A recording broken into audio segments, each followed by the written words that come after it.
Coming up on Broncos Connected.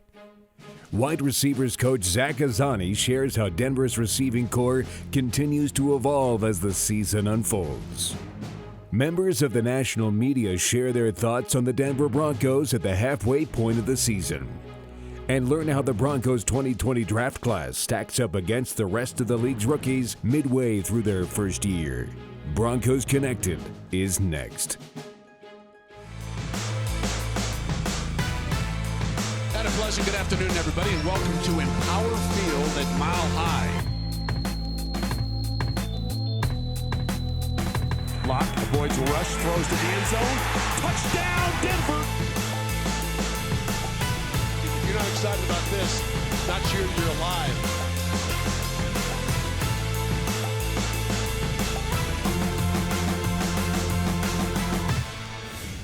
Welcome back to the UC Health Training Center for the November edition of Broncos Connected. I'm Alexis Perry. First half woes and second half comebacks have been the theme for the Denver Broncos throughout their first two games of November. The first was a comeback win over the Los Angeles Chargers that we will not soon forget, which marked the fifth biggest comeback and just the second walk-off score in Broncos history.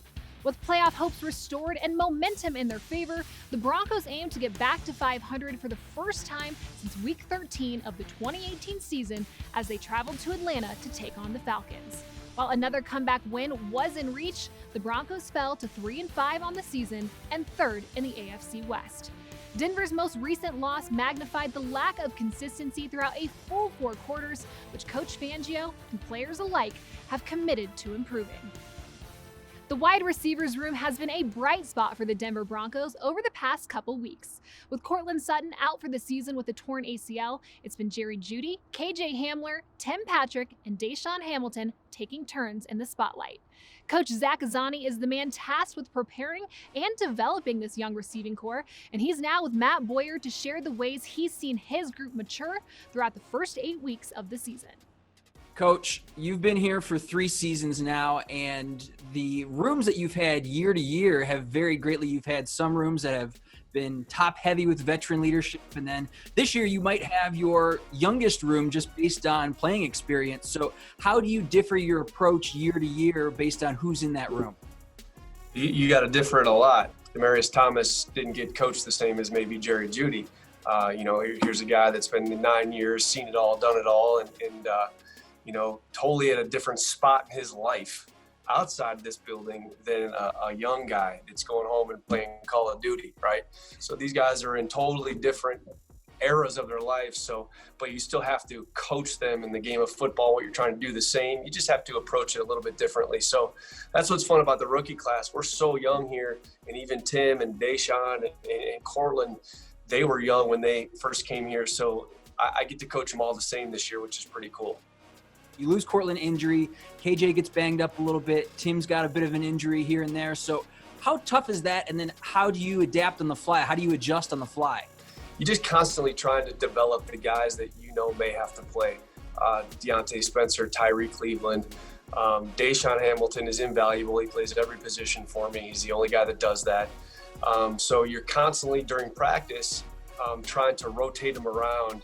I'm approaching this week to get ready for the following weeks as well and develop these guys in every position. So it gets a little difficult at times. You wish you could just roll with the same guys all the time, but that's not reality. How have they been able to kind of overcome those rookie hurdles that typically we see in addition to having to take on more of that responsibility? Because they're hard workers and it means a lot to them and they care and they're football guys. Judy's an extremely intelligent football player. He understands the game. He's asking me about protections and quarterback reads and defensive. He likes football. KJ's a really hard worker. KJ loves to go out there and be a grinder, and Tyree's the same way. Tyree's a worker. He's always trying to be the first guy out there, last guy to leave. So because of those attributes of the three, that's allowed them to maybe jump a hurdle a little bit quicker than some other guys. Coach, we'll get you out of here on this one. I know the last half of the season, obviously, playoffs, stacking wins, consistency on a team level, obviously is first and foremost. But on the micro level with these guys, these rookies, what does success at the end of the season look like for them? What do you want to see from them this last half of the season to look back and say, okay, we accomplished what we needed to do on the micro level, the day-to-day level? Yeah, the day-to-day, we have two goals in our room for this season. Number one is understand our culture and our standard in our room, hold each other accountable to that, no compromise. That's goal number one. Goal number two is to lead the NFL in effort and toughness every week. We're going to hold ourselves to the standard, and we're going to try and be the toughest guys with the most effort on the field every Sunday. Well, Coach, I can tell you're already building towards some great success with this rookie class. Best of luck the rest of the way, all right? Thank you. I appreciate it. Thanks for having me on. While there's no doubt we've seen some big plays made by the Broncos wide receivers so far this season, we've also heard some great reactions from the players and legendary play-by-play voice, Dave Logan. Here are some of the best sound bites from November. And a very pleasant good afternoon, everybody, and welcome to Empower Field at Mile High. As today, on the 1st of November, the Denver Broncos are back home hosting the Los Angeles Chargers. Be great. Let's go. Let's go, Malik. Broncos won the toss. They deferred. 72 degrees in Atlanta. The retractable roof is open. Let's go, Jay. DB's on 3. 1, 2, 3. DB. Herbert pressure loads up, throws a ball that will be intercepted. Intercepted at the 40 to midfield. This is Justin Simmons. The ball is Ryan takes a shotgun snap, 4-man pressure, throws a ball that is deflected. Draymond Jones got the tipped ball, thus Michael Ojemudia not called for pass interference. Back in Empower Field at Mile High, I'm Dave Logan. It's halftime, and the Los Angeles Chargers have a 14-3 lead. Colorado kid. Hey, let's be great today. Yes, sir. Yes, sir. Great. And running straight ahead. This is Philip Lindsay with a nice burst. Lindsay steps out of a tackle. Here we go. 35-30, 25-20, foot race, 15-10-5, touchdown.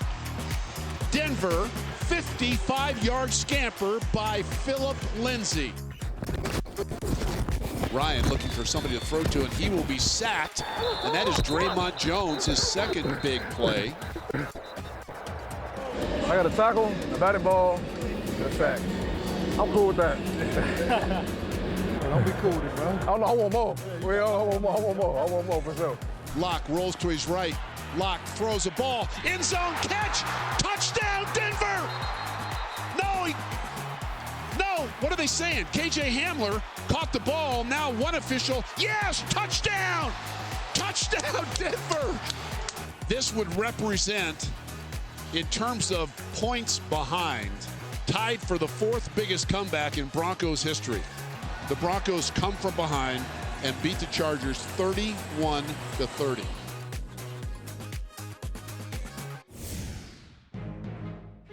Still to come on Broncos Connected. What does the national media think of the Denver Broncos at the halfway point of the 2020 season? Find out after the break.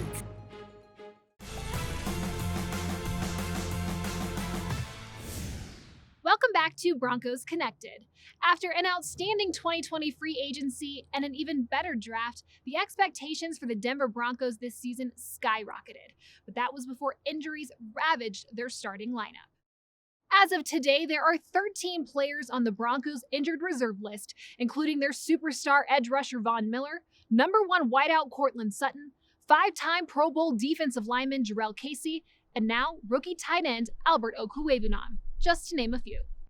While the Broncos could blame the injury bug for their 3-5 record at the midway point of the season, head coach Vic Fangio says a good carpenter doesn't blame his tools. So I caught up with a few members of the national media to hear what they attribute to the Broncos' below 500 start and learn how the Broncos can turn things around in the second half of the season.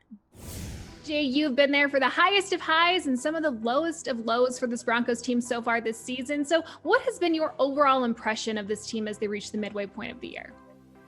I think the number one thing you have to talk about is injuries. When you think about Von Miller getting injured at the beginning of the season, Courtland Sutton getting injured as well, and you lose 2 of your best players on that team, and then injuries all across that defensive line has certainly had an impact on this team. Really, to be 3-5 at the midway point of the season, given not only the amount of injuries that they've had, but to the players that got injured. Make that big trade in the offseason for Jarrell Casey. He goes on injured reserve in late September.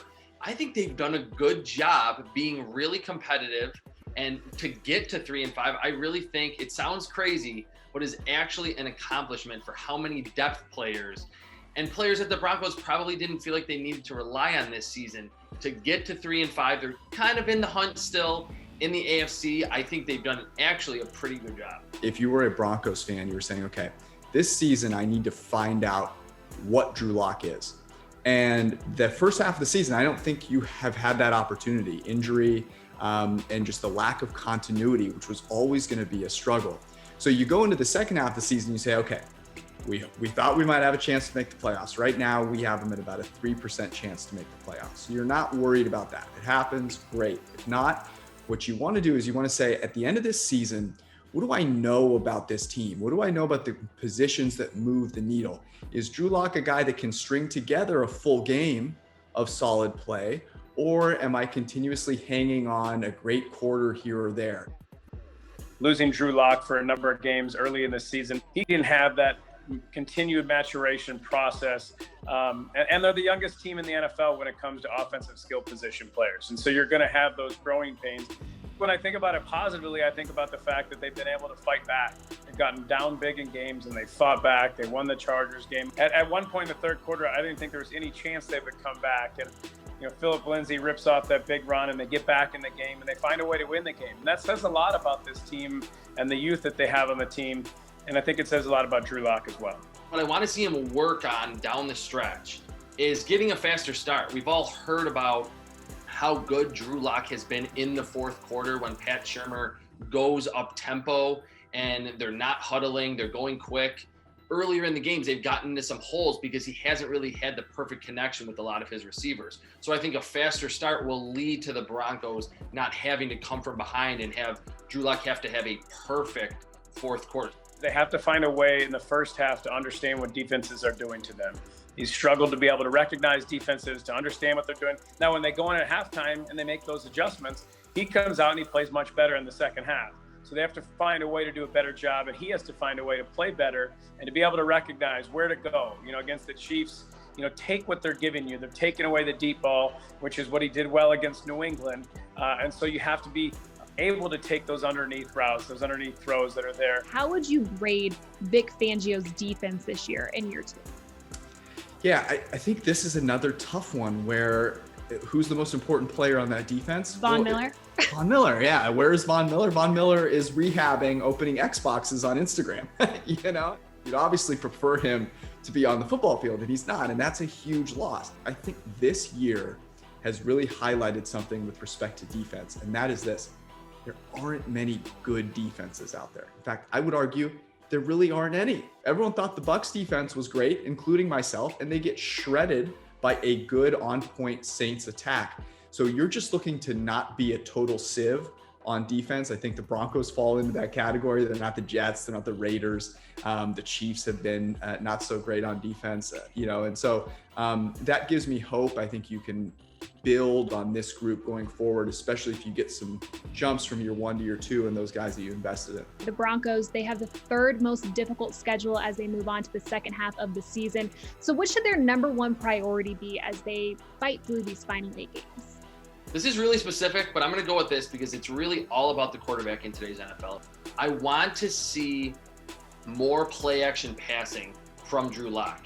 Right now, he has the 8th highest passer rating off play action, but the Broncos are only giving him the 8th fewest amount of play action attempts. I think with Philip Lindsay averaging over 5 yards per carry, Melvin Gordon back, I think teams are going to be zeroing in on the run game that the Broncos probably would like to keep games a little bit lower because they know they can lean on their defense, but give Drew Lock some more play action because he's been so good on that. They just haven't utilized it enough.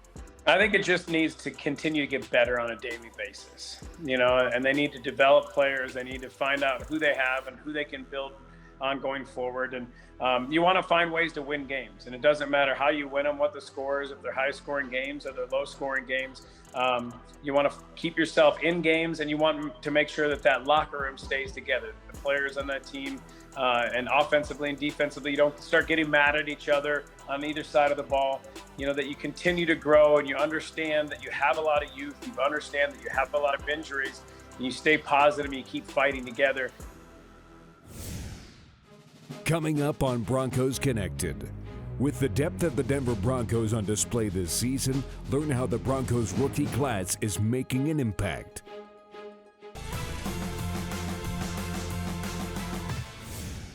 Welcome back to Broncos Connected. The first half of the Broncos season has been filled with adversity, but it's during difficult times that opportunities arise. With the injured reserve list growing each week and the depth of this Denver team being tested, it's been up to the Broncos' 2020 rookie class to step up and make the most of the snaps they've been given. 4 players have started at least one game, while rookie center Lloyd Cushenberry has yet to miss an offensive snap this season. While every rookie has played meaningful snaps, here's a look now at a few first-year players who have made the greatest impact. Experts claimed wide receiver Jerry Judy was the best route runner of the 2020 draft class, and he continues to prove it week in and week out by putting opposing cornerbacks in a blender on nearly every route. Judy started heating up week 8 against the Chargers with 4 receptions for 73 yards, and last week against the Falcons was his best game yet, as he led the team with 7 receptions for 125 yards and a touchdown. His 125 yards are now the 6th most by a Broncos rookie in team history. Judy is on pace for over 800 snaps, 60 catches, 4 touchdowns, and nearly 1,000 yards receiving. He was the most well-liked wide receiver across the board among all other draft analysts on the internet. And we all expected him to come right in and just be this superstar right away. It took him some time, but re-watching the game against the Falcons, how savvy he is as a route runner, and then to have 4.45 speed. We saw him hit those big plays down the field. If he can win with his route running and with his speed downfield, pairing that with Drew Lock with the big arm, with not being timid throwing the football, I think that's the game that we're going to look back on, that game against the Falcons last week, as the turning point for Jerry Judy. Wideout KJ Hamler has also been finding his legs in the NFL over the past couple weeks after a nagging hamstring injury kept him out of the Broncos season opener and their Week 6 game against the Patriots. Not only did the Broncos' second-round draft pick score the game-winning touchdown as time expired against the Los Angeles Chargers, he was also targeted 10 times Sunday in Atlanta and set career highs in receptions and receiving yards, and even added a 15-yard run to the stat sheet. Hamler attributes his recent success to his relentless preparation, which he started in the offseason. So this was like when I first got drafted. I would do my workout, my training and stuff like that, and I had my girlfriend come out with me. And so I would have my girlfriend read the plays off the iPad, and I write like Y or X, like the positions on the cones. And she'll call the play, and I'm like, okay, he goes right here, he goes right here. It's a whole bunch of moving parts. So I would try to like place the cones and just try to walk through each route. On the defensive side of the ball, no rookie has been called upon more in his first season than corner Michael Ojemudia, who has played 94% of the Broncos' defensive snaps this year. After struggling Week 2 against Ben Roethlisberger and the Steelers, Ojemudia has consistently improved, with his best showing coming Week 6 against Cam Newton and the Patriots. I'm not sure that there's a harder position to play in the NFL as a rookie than cornerback. Can't touch the guy, your technique has to be perfect. Oh, and by the way, the guys you're lining up against, if you're a starter, these are incredible athletes. He's had a couple of games that have looked really good. He had one game where he graded over an 85, and he's had games where he's graded in the low 40s. And that's the thing with coverage in the NFL. It's so up and down. The consistency, I think, is something that you'll look for a little bit further down the line. Coming up after the break, Mike Shanahan was the most successful head coach in Broncos history. We'll give you a glimpse into his Broncos career and direct you to our latest program honoring the recent Ring of Famer.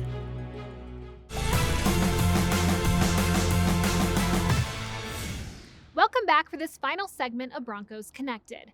After 2 decades, 7 postseason appearances, and back-to-back Super Bowl titles, former head coach Mike Shanahan earned his place among Broncos greats as the newest member of the Broncos Ring of Fame. Mike Shanahan's legacy began way before he brought Denver its first world championship, and it continues to grow even though he's retired from the game. For the latest episode of 4 Quarters with the Denver Broncos, we sat down with Coach Shanahan to learn how his legacy began, what influenced his offensive philosophy, and how those ideas have impacted the game of football. Anytime you have like 10 Pro Bowl players one year, another year you have like 9, there's a reason, because you're working as a team. And one of the reasons they get that recognition is because on how they played as a group. So it's not just the Pro Bowl players, it's really every position on the team. And that's what I think Pat Bowlen gave me the opportunity to do, is kind of run things the way you thought they needed to be run. Where people found out that it doesn't matter what position you're in, if you're a football player, or if you're, if you're in charge of the draft at the pro side or the clay, everybody had a job to do. And there's only one way you do it, and that everybody has to be the best at what they do. Because if you're going to win Super Bowls, you can't have a weakness in your organization. And that's what Pat Bowlen allowed me to do.